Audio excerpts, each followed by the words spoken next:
Welcome to the WP Builds podcast, bringing you the latest news from the WordPress community. Now, welcome your hosts, David Wormsley and Nathan Wrigley. Hello there and welcome to the WP Builds podcast. Glad to have you around. This is episode number 168, entitled Making an Impact. It was published on Thursday, the 27th of February 2020. My name's Nathan Wrigley and I will be joined in a few moments by David Wormsley because we're having one of our discussions. In fact, it's the final discussion in a long series, but I'll come to that in a moment. Before I get to that, just a few bits and pieces to do with WP Builds. WP Builds obviously produces quite a lot of content and we'd like you to be aware of what it is that we're producing. And so we've put together a page, wpbuilds.com/subscribe. And if you go over to that page, you'll be able to join our mailing lists. We've got two newsletters, one to tell you about the content that we put out, so podcast and news episodes, all about WordPress. And the other one is all about WordPress deals. So if we hear about a WordPress deal, we'll let you know as soon as we hear about it. Speaking of deals, head over to wpbuilds.com/deals. There's a whole page of permanent coupon codes. So these are plugin and theme developers, that kind of thing, who've reached out to me and have offered our audience a significant amount off. It's filterable and searchable, and it's a bit like Black Friday every day of the week. So that's wpbuilds.com/deals. The other one that I wanted to mention was wpbuilds.com/advertise. We have a WordPress specific audience and perhaps you have a product that you would like to put in front of a WordPress specific audience. Well, you can. We have banner ads on the website and in our emails, and we also have audio ads in the podcast. So maybe this is perfect for you. You can find out more at wpbuilds.com/advertise. And somebody who's done that is Elliot Condon from Advanced Custom Fields. Want to build anything with WordPress? With the Advanced Custom Fields plugin by your side, you can take full control of your WordPress edit screens and custom field data. With a few clicks, you can add extra fields to all sorts of admin pages, including posts, taxonomies, users, and now even Gutenberg blocks. They also provide an intuitive PHP API, which makes WordPress development a dream. Never tried it? Well, now's the time. Visit advancedcustomfields.com/pro. And we do thank Advanced Custom Fields for helping us to put on the WP Builds podcast. Speaking of which, well, we are talking today for the very final time about the book Watertight Marketing by Bryony Thomas. This episode, as I said, is called Making an Impact, and it's all about, well, how do you know what you need to do to make an impact? How do you even know what it is that your potential clients or customers might want out of you? So we talk about things like slimming down the services that you offer so that you are only doing the ones that are profitable to you. We talk about the clarity that you might need to have in your business name, and no, it's not too late. That is possible to change. Talk about your product kind of exclusively. Make sure that you only talk about your product, well, at least 80% of the time. And avoid trying to do what everybody else is doing and getting known for things that actually you don't really want to be involved in. It's a nice episode, and as I say, it finishes off this series of Watertight Marketing. I hope that you enjoy it. Today's discussion is called Making an Impact, and it's the final discussion in our series based on the book Watertight Marketing by Bryony Thomas. The book talks about 13 areas or leaks, as she calls them, where businesses can lose potential customers or clients. We've been working through them, and today we're discussing the last two, which are on the top of our imaginary sales funnel, and it's where we or our clients are trying to gain awareness. The leaks are number 12, not known for what you do, and leak 13, which is no emotional impact.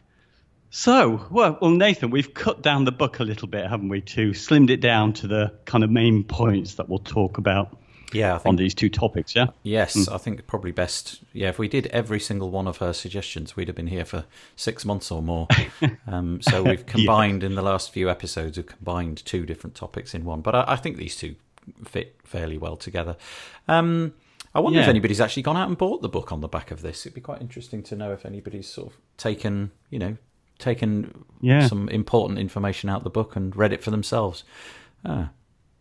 Yeah, well, I know a couple of clients who have bought it, which is really good. I've been passing it on to them. Oh, nice. Oh, that is good too. Well, I suppose in a sense, you're not doing yourself out of any work if they're coming to you armed with better ways to utilize their website.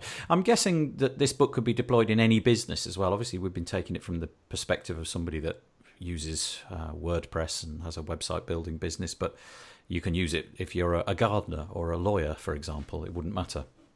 Yeah, and what I like about it is because it's got a format, and if you're going to talk to a client, if they've read this and basically got the 13 leaks in their mind, at least you can refer to it. We've got some kind of starting point to have a conversation, particularly if you're trying to sell them really some digital marketing that they could do that would help with one of these leaks. It's really useful if they've got a framework to understand that. So, yeah. I have to say, I didn't really until we started this series and you put this book onto my radar, I didn't really regard it as leaks. I just always regarded clients that I lost as kind of lost clients. I wasn't really thinking of ways of shoring it up or having more intelligent processes. So it is quite nice. I just hadn't applied this level of thought. To be honest with you, when let's say we rewind the clock about 20 years, I used to read a lot of this kind of literature. I used to read a lot of literature about actual coding, learning the skills of CSS and all of that. And I used to read marketing books a little bit, or how to run your business type books. But I've noticed more recently, looking up at my bookshelf now, there's been no new editions like this for many years. And I wonder if that's because I'm just not that interested in acquiring new knowledge, or I've just, I've sort of gone off the boil with these kind of things. So it was nice that you decided that we'd go down this route. And it's down to someone in our community who mentioned it. It was, I wouldn't have known about it until somebody on that Facebook group mentioned it. So it was great. Yeah. Well, anyway, go and check it out. I do actually, each time we put this podcast together, I do post a link to it. So anyway, you could Google Watertight Marketing by Bryony Thomas. It's Bryony. Is that right? Bryony? Bryony? I can't remember how I spelled it. Anyway. That sounds right. Yeah. There we go. Okay, so shall we do 12, which is not known for what you do? So we boiled this down, didn't we? The first thing, and we'll probably talk about this for a while, is to make sure, what she's suggesting is that we kind of slim down the services that we have, if we have multiple ones, to the ones that we like that are profitable. So we make sure when we're going about our marketing that we're picking things that we actually like to do and that they're going to make us money. Yeah, which makes a lot of sense. It does make it's perfect common sense, isn't it? I suppose the difficulty there is sometimes matching the two things, isn't it? The things that I like doing aren't necessarily the most profitable. So maybe it's not necessarily the thing that I enjoy the most, but somewhere along the line of enjoyment, at least it's not a task that I really, really dislike. And like I say, it makes common sense. I remember when I was a child going to see a careers advisor, and they advised me to do that. Just pick a career that you enjoy, simply because there's a chance that you'll excel at it because you're enjoying it. You'll be willing to engage with it. You won't be grumpy or miserable about attending work each day. And that will in itself lead to success because you're good at it. You will become more good at it because you enjoy it. And it will make people take notice. I mean, clearly that didn't happen, but it was good advice anyway. Yeah. I mentioned to you before, didn't I, when it was advice at school, I wanted to be a Butlins redcoat. Yes, that's good. That would have been a great career. It would, yeah. Yeah, but perfect alignment there. If you can match the two things. In our industry, my take on things is basically just building websites, and that can be quite profitable, and I do enjoy doing it. So I suppose that's what she's saying, pick a career. I'm not going to get into the minutiae here of whether or not you should be selling ancillary services like, I don't know, sending emails out to people or doing their marketing for them, or building funnels, or I don't know, even hosting and all of those kind of things. But whatever it is that you personally enjoy, designing, building, creating, liaising with clients, whatever it is, I guess do more of that because you're going to excel at it. Yeah, and we have that. I mean, I have this issue with clients who do multiple things and they want everything has to be on that homepage, and different departments are going to be arguing, or different just different ideas that they have at different points. They want this one to be the focus of everybody's attention, and you can't do that if you've got to be known for what you do. It's got to be fairly simple. It can't be a whole list of a whole list of things that people have to remember to know what you do. And I think we're guilty of that as well. Actually, you were guilty of this as well. You've changed your website a little bit, haven't you, to get rid of some services? That's right. So going back about 5 or 6 years, I dabbled in all sorts of different things. So I did do those things. I created email templates that look quite nice with HTML tables and all of that kind of stuff, and I became pretty decent at it in a fairly short space of time.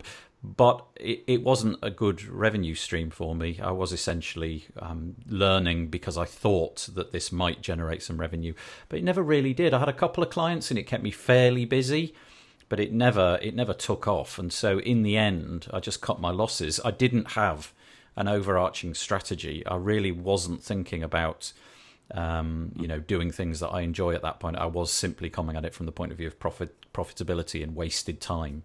And I looked at it and thought, do you know what? There's no way I'm going to make this a winner without putting a massive amount of effort into it. And I'm just not willing to do that. So I stripped it back. I had a whole bunch of different ideas, making simple videos for people, like I say, emails. I still do the hosting side of things, but I'm slowly but surely moving away from that because it's just fraught with problems. And the way of hosting from 5 years ago is considerably different from the way of hosting in this day and age, and I as an individual simply can't keep up with that. So I've cut an awful lot out, and it's definitely enabled me to just focus on building websites, which is the thing that I enjoy the most. Yeah, and I've got to do it as well. I mean, my homepage is an embarrassment to me because I started to list, if you like, packages to try and give some clarity about the cost of a website, which is usually the first question. But in doing that, I've also kind of wanted to upsell on the homepage the digital marketing side. So I know I got some feedback via one of my clients as one of her relatives looked at it and said they sure do an awful lot, don't they? Oh, that's interesting. What, and they saw that as a negative or as a positive? Oh, well, I think it was a negative. Right. I mean, I took it that way. So I thought, they're right. I need to do something about it. Yeah. It is interesting, though. If you go into a shop, the more that they do, the better is often the case. If you go into like a clothes shop and they sell like 1,000 different products, that's kind of appealing, isn't it? You want to go to that place. But I think you're right. If you're going to a business and you want to have a website built, I think it's probably going to be easier for them to understand what it is that you do and how that process is going to work if you just concentrate on the one thing, certainly from the beginning. Yeah. In fact, well, when we move on to the next one, which is impact, it's really connected with this one because I found this problem, and I think I'm only just starting to grasp where I've gone wrong over these years. But I watch what other people's messages are for what they do, and I've kind of copied them to a large extent. Right. Where in fact the kind of people I'm naturally going to attract, or the only type of person I'm going to be bothered to go after, are only interested in one kind of thing, which largely in my case is how much is it for a website. All they want to know is it's not going to cost them too much and it's going to be easy to implement. It's not going to be too onerous on them. And I'm really giving out the wrong message for those people, So are you going to have more messaging around the fact that it's affordable and it's not going to, break the bank? Is that going to be where you're positioning yourself going forwards? Well, I've done that. And actually, I'm jumping a little bit to our next bit of topic. So maybe I should just get off that one because we'll discuss it on impact. Let's come back to that then. Okay, fair enough. So the next point, after deciding that you should do something that you enjoy doing, which is profitable, the next one was be aware of the clarity in your business name. Are we literally saying that the name of the business, not some sort of like strapline, the actual name? I think that's what she's talking about. She's talking about the fact that a lot of businesses just use initials and maybe some kind of vague description of the thing that they do, but it's not always clear. Yeah. I think, people like even simple businesses that I think we understand, like my brother's is landscaping. I think that can often mean a lot of different things to people, because there's a kind of hard and soft landscaping element, and it's not clear if you just had initials or, I don't know. That's an example I can think of. But so in my case, when I decided on things like Picture and Word, which is the name of the sort of website building business, I just did that because I thought that that's what the internet was. It was made of pictures and words, which in the day it was. There was very little video. It really was just images with text. That was it. And I thought that was quite clever. But you're right, it doesn't in any way, shape or form reflect what I do. I was actually standing at a rugby pitch the other day, and I was looking, because I knew we were going to talk about this, I was looking, all the advertising hoardings are all local businesses, because, where I live, the rugby team is quite small, and they, the bigger businesses, the Coca-Colas and the Nikes of the world, they're not going to be interested in sponsoring this little stadium. So they're all little local businesses, and it popped up as a lot of people have done exactly this. The name of their business is directly a sales tool. If they're selling windows, it says Windows in the name of the business. If they are a dentist, it's got dentist in the name of the business. And I just cast my eyes across, and one after another, it was really obvious, excuse me, what it was that they did. And I was thinking, well, if I put an advert for Picture and Word in there, I would then have to explain that we build websites, which in a sense was a wasted opportunity. It's too late for me. I've got far too many years under the belt with that, and all of the accountancy and everything that would go with it to change. But if you're starting out, I can't see why you wouldn't have something web design or something website builders. Why not? Yeah. I think it's just being aware of it, really, because, obviously there's going to be companies like Apple where their name doesn't mean anything. It's not connected, and they can afford to do that. It's just what your budget is. And I know with, say, my brother, he would need to. When I advised him to take his name, I literally just said, take your area and what you do and put those two together, and don't bother with the fancy branding, which they originally wanted. And it's made it so much easier for him. Right. Because obviously, because for his website, it means that he's going to be an exact domain match for some of the key words that people are going to type in for his business. So that's helping him. Yeah, well, that's a really good point. So in my local area, there are lots of businesses where they've used the word Scarborough in the title plus the name of the product that they're selling. So a very successful company around here is just simply called Scarborough Windows. How much more specific can you be than that? And that is probably what people are going to be searching for. A window manufacturer in Scarborough. They're going to win every time just on the strength of the domain. So I can't. Why not? If you're doing it, if you're going to be starting out tomorrow, use something obvious. And if you're geographically bound, use the name of the geographical location as well. Yeah, I want to ring them tomorrow and ask them if they do Macs as well. Yeah, very good. Very good. Yeah, Scarborough Linux. That's good. You know what? I think the clarity in your name is so much better than mine. It does make sense. It's pretty clear. And even we got video that's even moving pictures for some people. Well, that's true. But look at mine, WP Corner Shop. It means nothing. People don't even know what WP means, do they, unless you're in the business. Yeah, I suppose that's it, isn't it? And there is the temptation, whatever industry you're in, is to use the vernacular of that industry as the name of your business. And of course, the vernacular of your industry, nobody is going to get. So just sort of dumbing it down. Yeah, you're right. WP to us is sublimely obvious. That's so obvious what that is. But for anybody else, it's not. And you regrettably, you can't use WordPress. That would be a lovely, it'd be really nice if you could use WordPress, because I think that's being searched for, millions of times a day. And if you could, for example, if it was possible to have, I don't know, WordPress Scarborough or something, that would be really good. But no, you're not allowed to use that. But WP Corner Shop. Are you going to change that, or are you going to stick with it? I think I've got to stick with it now. Yeah. There are a few people that kind of like it.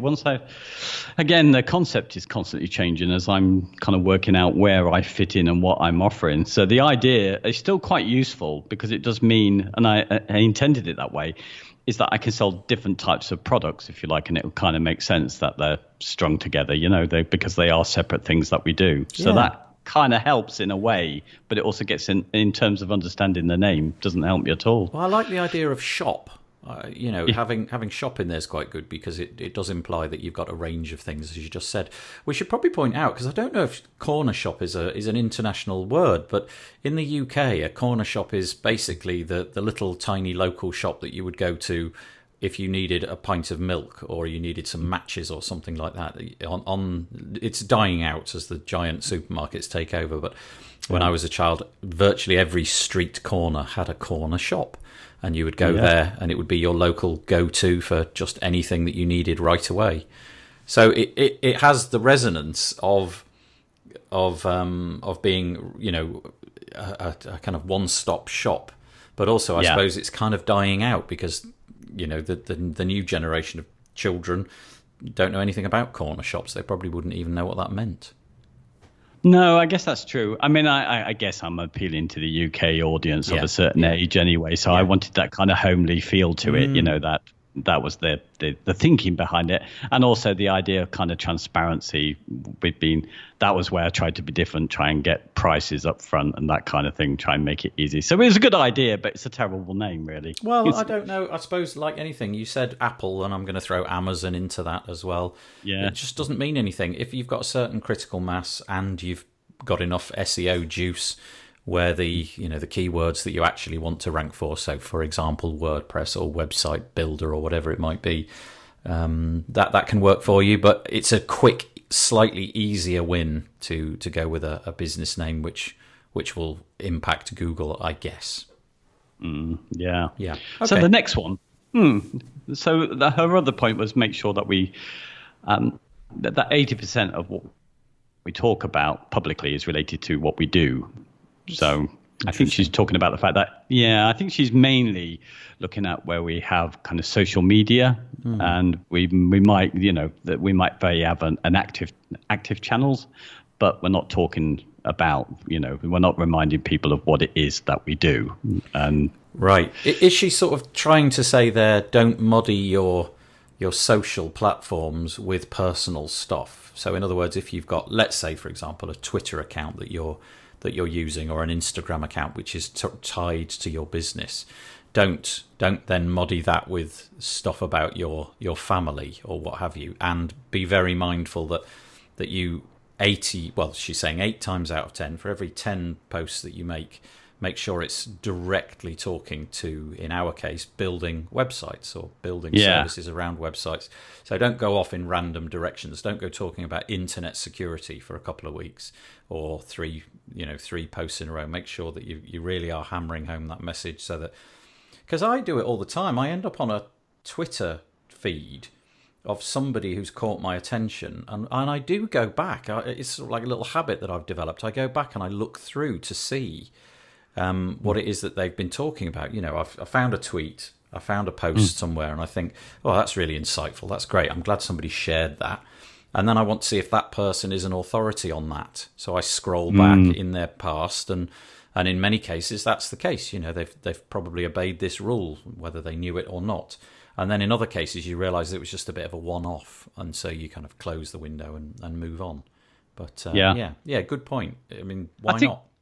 Yeah, and I think really, I mean, maybe that figure's a bit silly, but I think she's trying to make the point really with all of these things. It's like, if we want to be known for what we do, we have to have a lot of clarity. And I think that's the whole point. If our conversations don't focus or make clear what we do within those conversations, then we're wasting that opportunity, aren't we? I don't think it has that. I think it can still be done in the same way as if we did this a little bit. I mean, I'm hopeless at it, but when I had a small business and we had I think it was a Facebook page that we had for our cards, we managed to get at least a couple of times conversations building around cards, like, how you placed a card in an envelope and do you do it this way or that way. So the debate was at least related to what it was that we did, where we attempt to do other things where they were kind of just general chat stuff, and it didn't remind people of what we did. I think that's probably what she's on about. But you know what? Oh, sorry, I was going to interrupt. I apologise. It's okay. What I was thinking about, and it was even with the last point, is that there's a difference, I think, with local markets, because the one client we have who I think is really good with their Facebook page, has a lot of interaction, really doesn't talk about what they do, because it's so clear what they do just on the header, that I'm not so sure if that's the case. And I think building community for them, because they're only going to get their customers locally, is the best thing. So I would kind of argue a little bit with that. Yeah. You need to be. Yeah. The book is also slightly old, isn't it? We're going back a few years since this was written, and I'm sure that those platforms have become much more ubiquitous. So Twitter and Facebook and so on. You've got the capability to put a business page up and so on Facebook, and maybe that's moved on. People are much more willing to use those for more social means. So yeah, I can imagine that could be the case. Yeah, it's interesting. Yeah, and it's the same. I suppose local's going to have an impact on how you slim down your services, because if you are as you were doing, if you are the person that they might go to all related things regarding the web, they might come to you for a whole list of services anyway. So you need to have them shown, don't you? Yeah. Because yeah. You're known for what? You're known for where, really, aren't you? So the what becomes less important. Yeah, that's true. I suppose also thrown into this is how much to do it as well. And I know that we've dealt with this previously, but if you're going to do 80% of 500 tweets a month, that could be an interesting concoction. Or if you did 80% of 10 tweets a month, that could be a different blend altogether. So I suppose you've got to think about this. If you're constantly pushing stuff out, there's maybe a point at which people just switch off because you're just deluging them too much. But anyway, the point stands, and I think it's worth having in the back of your mind that as this anecdotal figure, if you produce 10 bits of content, make sure that roughly 8 of them are very publicly related to what you do, that they're on message, they're talking about the service that you offer.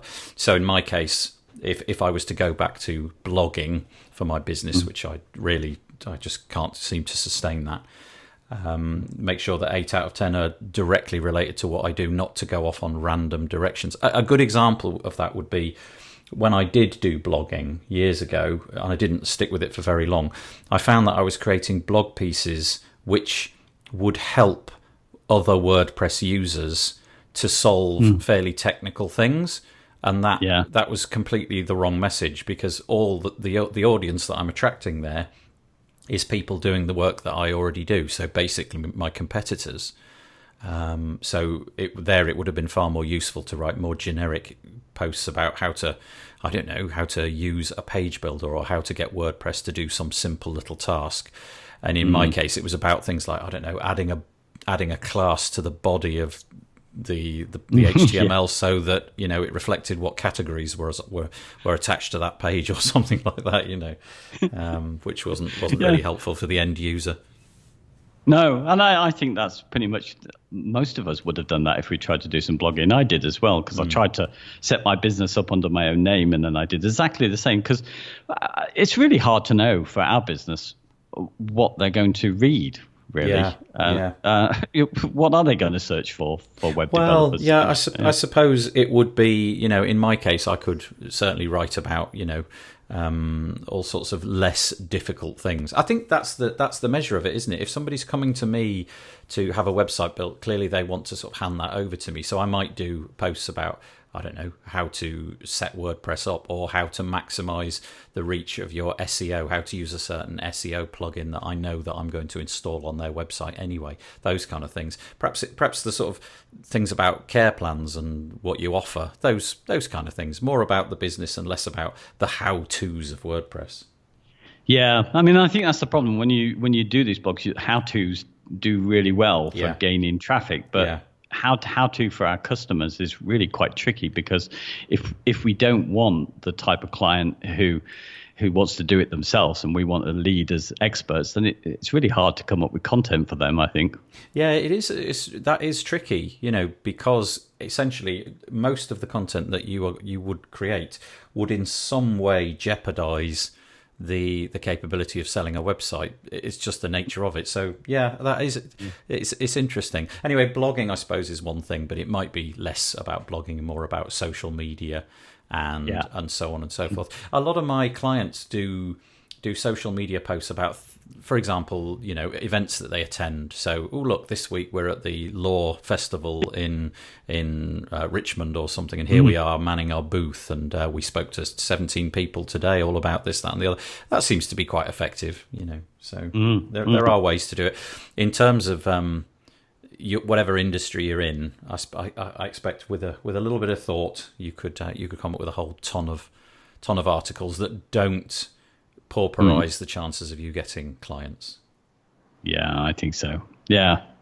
Okay. We go on to digital marketing is probably the area we start doing posts on now, hoping that might attract some people that don't necessarily have web building skills or need them. So that seems to be the direction of travel for most people, doesn't it? Is creating content about marketing funnels and things. And in a sense, that seems to be a good way to go, because I don't think most of the people that I'm building websites for would want to get involved in that at all. They would want the outcomes, but they wouldn't want they wouldn't want to actually do it. But learning that somebody can do that, so you could write posts, couldn't you, without revealing the secret sauce, without revealing how to do it. Just this is what you can do these days. Look at this, isn't this amazing? You can turn this little form on your website into a tool which you can then repurpose.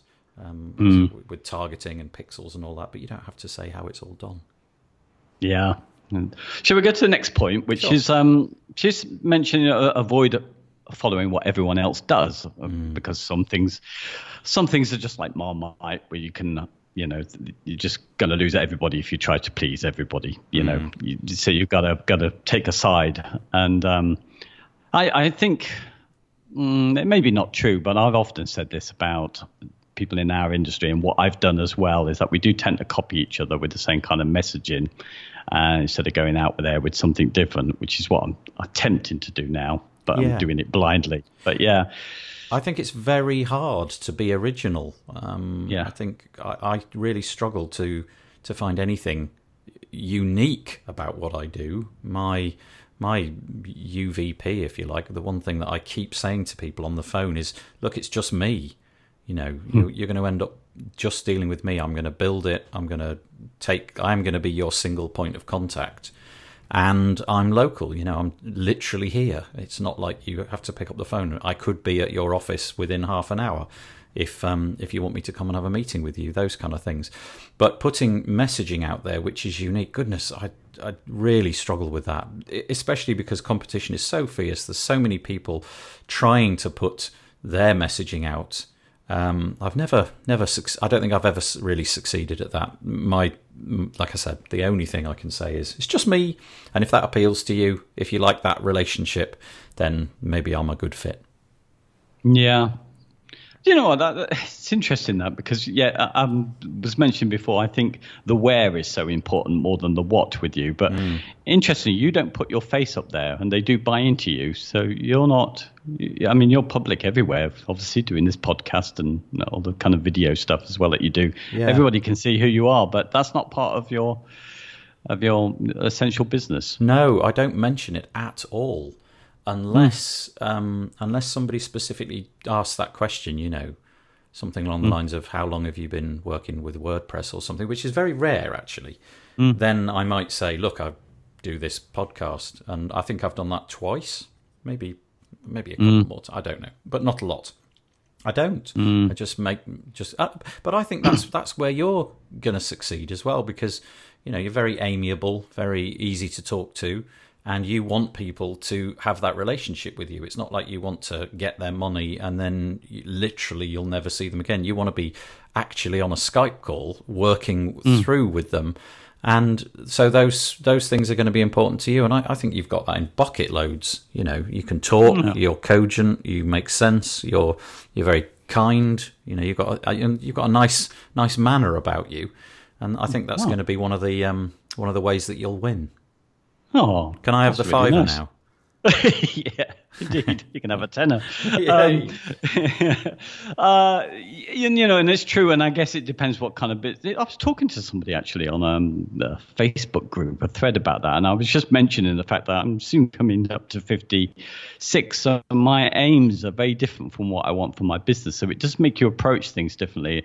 And it really is that. It's just that I want, a fairly close bunch of clients who I like a lot, who want to look after for life. They're kind of my pension as I slowly retire. As I wind down. So I've got to have this good friendship. They've got to see me as the person they're just going to call up to ask them advice about what they might want to do next, rather than be somebody who might want to make a short-term larger profit out of, as a distant business. Yeah. So there's a big, and you know what? It's not communicated yet again. Look at my name. So I'm terrible at it. Yeah. You really should go for David Wormsley's friendlywebdesign.com.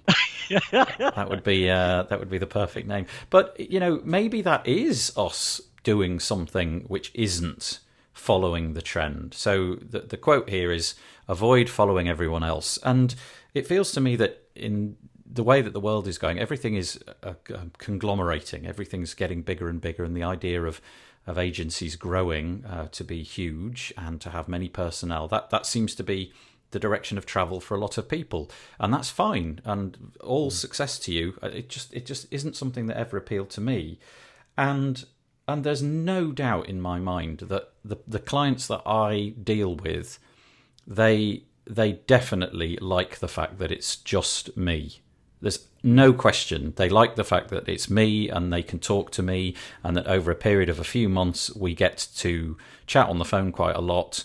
We get to see each other in the real world often, and so maybe there's something in that. There's a real renaissance of kind of like little, getting back to corner shops, little boutique shops in the UK, because people are willing to spend what they know is extra money, more than they could get things in a different shop, because they want to support the local business and they want to sort of go against that trend. So whilst at the beginning I said I'm not very good at this, perhaps upon reflection, just that one thing is slightly different.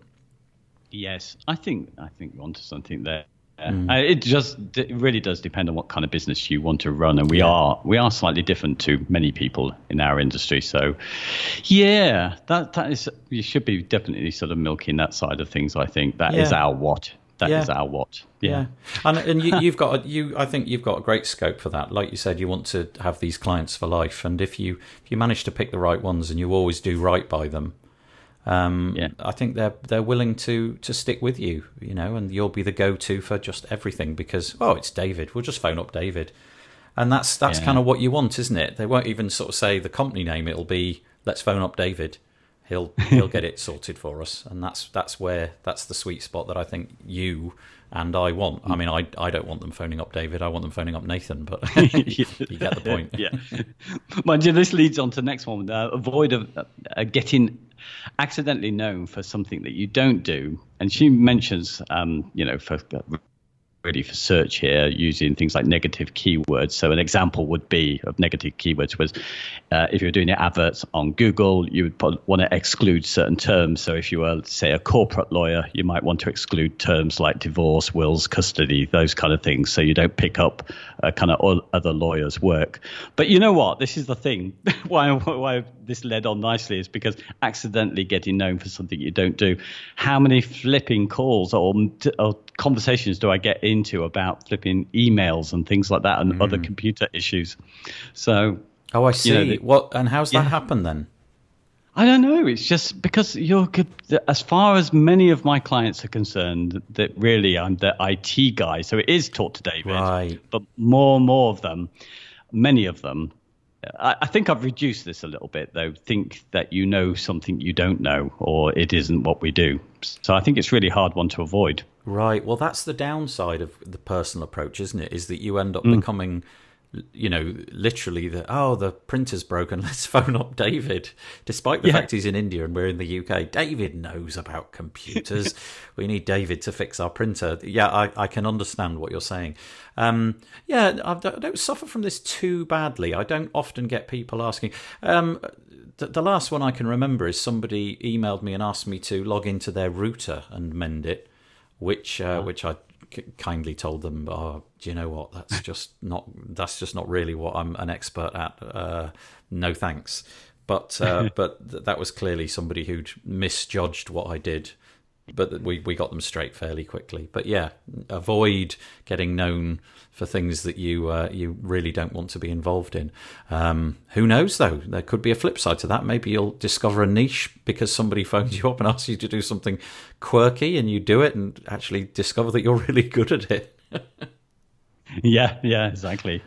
Yeah, my old colleague, though, she used to do that as well. I mean, her work for web design came in really through so many different kind of routes. Part of it's a natural networking, but also it really was that she ended up as a sort of side business, going around and helping people who just didn't know how to use their computers, to do that. I mean, she knocked that on the head because it was too much work. But yeah, it just grows from there. So I think it's quite tricky in what we do to get people to focus on, to know what it is exactly we do and don't do. So email hosting, I do hosting.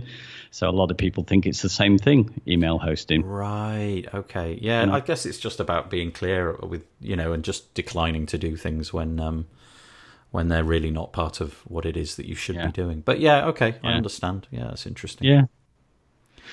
So that's probably covered the what side of things. Number 12. Yeah. Okay. Should we move on to the 13? No emotional impact. Indeed. No emotional impact. Good grief. This is going to be interesting. Yeah. Yeah. Well, kind of had to, again, narrow down what she'd put in her book to what I think is probably the essence of it.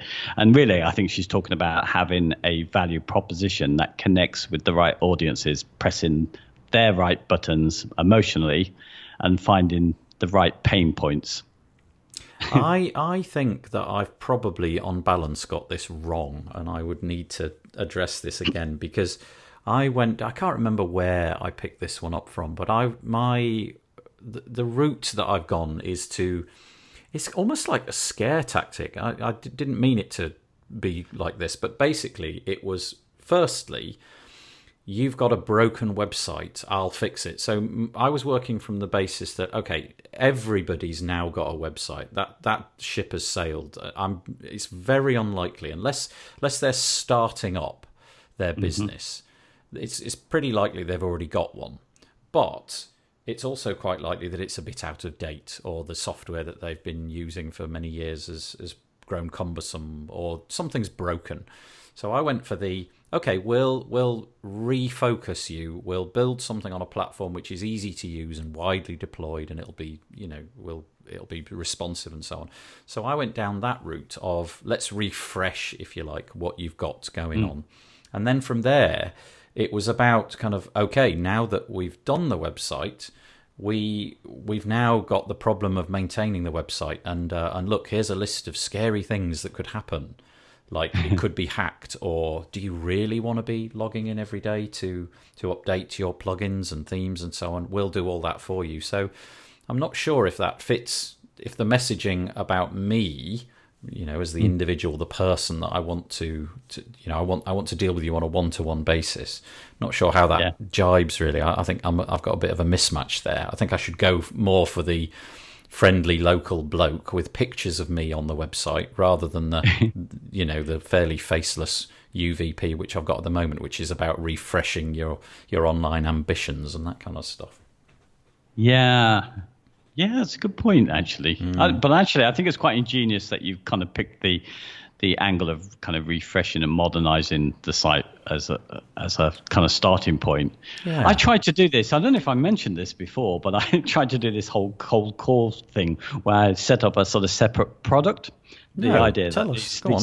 Oh, yeah. Well, I picked a kind of niche. Oh, we did talk about it because it was the bed and breakfast. But the idea, the marketing behind this was focused on only people whose sites were broken in some way. So they didn't have certificates. In fact, they had to have three things missing: no certificate, no up-to-date privacy policy that would be GDPR compliant and non-responsive. So if they had these three things, we sent out something to contact them. And it was nice the way that we said about kind of modernizing. We didn't sort of put the blame on them, but zero from it, absolutely nothing. Now, that's maybe just cold calling for you. But what you were mentioning there, one I came away with from this is that, particularly with the number of bounced emails, that these people who had sites like that had literally just forgotten and left them. Right. Right. They just didn't want to know about them. It wasn't their pain point. They weren't sitting there thinking, oh, at some point I must have this. And if somebody turns up, they'll be our person, which is what I had in mind. Right. Just didn't work. So did you literally go around the internet looking for sites that had those three things missing? So they're very sort of visual, aren't they? You can see in the browser that the responsiveness isn't happening. You can see in the browser that they don't have a certificate, and I forget what the third one was, but they were all you were literally going around looking for sites which were broken. Yeah, that period of that ship has now sailed as well, hasn't it? If that was the model going forwards, pretty much everybody within the last 3, 4, 5 years has got that fix. So that had a limited shelf life anyway, didn't it? I think. Yeah, well, I'm coming after. I thought these were the leftover people, and they needed somebody that would come in with a very low cost offer to fix these problems. Yeah. But I mean, I absolutely got no takers on it at all. So it clearly wasn't finding the right pain points. It didn't have an impact on the people I expected it to have an impact on. But it could be, again, just the cold calling. Maybe if I found a different way to approach these people, it might have been exactly the thing they wanted. Right. But yeah. Oh, okay. Hey, do you know what I mean? You've shared how you kind of put your main value proposition over. Mine has moved. When I started off, I was doing exactly the same, and it came out of these marketing books, which was it was all along this skyrocketing your business to success type thing. Are you missing out on leads? That's the common thing that I think is still out there most, and I did that. And it was entirely wrong, because the problem was that would work if I did the networking and found the folks who wanted to grow their enterprises. That was their main objective. That would have been perfect. Right. In reality, I did none of that work. So really, the best hope I had of getting people were people who were really those who saw sites as an expense, a bit like ordering business cards, so their first and only question, and it still is the case, is how much is it going to cost me? So it's ease and cost were their main goals. So my messaging was entirely wrong. Yeah, it's interesting as well, because you really have built a business where, from my point of view, I can see that the marketing for you going forward, forgive me, I could be completely wrong about this, but it does feel that the friendly David Wormsley pictures of you, warm and cuddly, I will help you, I am a normal person, that feels like that would be really powerful for you. Maybe that's food for thought for the year 2020, to adapt it more to that, and the helpfulness and the personality and the one-on-one relationship. Well, that's where I'm going now. That's what I'm thinking. I mean, the one thing I do in terms of marketing, and it wasn't intended that way, but is the YouTube videos talking about how to do stuff. So I very much thought, well, I will probably now start to focus on what I think is a growing number of people. The number of people now who are building their own websites or starting to do that are growing. So I'd like to get in with those people who, like I did, pretty much who I was years ago, and say, you know what, I can help you with that. I can take care of your hosting. I can take care of certain parts of the build that you don't want to do, but you still have some control. So I think that's going to be the new message. Yeah, more friendly and more helpful. Yeah. That certainly well, for me at least anyway, that ticks the emotional impact box. You are gonna hit that person that wants that personal touch. I guess the opposite will be true for a lot of you as well. You don't want to deal with clients. You'd rather be in an agency or be much more hands off. And it may be that you want to get to the clients who are looking to skyrocket their sales. In which case, your message to impact those people and have an emotional connection with them is going to be entirely different. But I reckon, for the people that you want, David, you've cracked your emotional impact message there. I think you've got it. It just needs to give it a bit of time to mature and see how it goes. Yeah, well, it'll be interesting anyway. So, but it's interesting how the journey takes you down this path where you can completely be misaligned. So, I think that's the beauty of this book, actually, because I mean, it doesn't really come up with anything that's staggeringly new as such, but it does ask you the right questions, doesn't it? Yeah. Well, speaking of the book, are we going to put that book to one side? Do you think we're done with this for now? We are. Yeah. We are done and dusted. That's been a good little series. I've enjoyed that. Yeah, we must do it again with another book. But we know where we're going next, don't we? Goodness me. Right. Yeah, we should say, shouldn't we? We're going to be much more adversarial in a friendly way. We're going to start these debates. The next time we're going to be talking about... for the next period of time, I don't know how long we're going to do them, basically until we fall out, I expect. We're gonna have debates where David's going to take one position and I'm going to take the contrary position. And many of you have contributed topics that you want us to discuss, so that's where we're going next. Instead of just chatting and having a discussion, we're gonna take positions and see if we can argue each other round. Yeah. So are we going to give away what's up next? Yeah, why not? What's our first topic? It's page builders versus Gutenberg. Yes, but we're not going to tell you who's taking which side just yet, although I'm sure you can work that out for yourself if you know anything about David Wormsley. So that's what we're going to be doing next. So that'll be in a fortnight, which I should say is 2 weeks, because I had a conversation yesterday with somebody who said, I don't know what a fortnight is. It's 14 nights, 14 days. So we'll come back to you with a page builder versus Gutenberg debate. But for now... Bryony Thomas, thank you for giving us so much food for thought. And okay, there we go. Well, there you go. I always enjoy chatting with David Wormsley, and it's been particularly pleasurable chatting through the entire book, Watertight Marketing by Bryony Thomas. You can find a link to that book if you've enjoyed this series in the show notes, as well as the links to all of the other episodes in this series, of which there were many.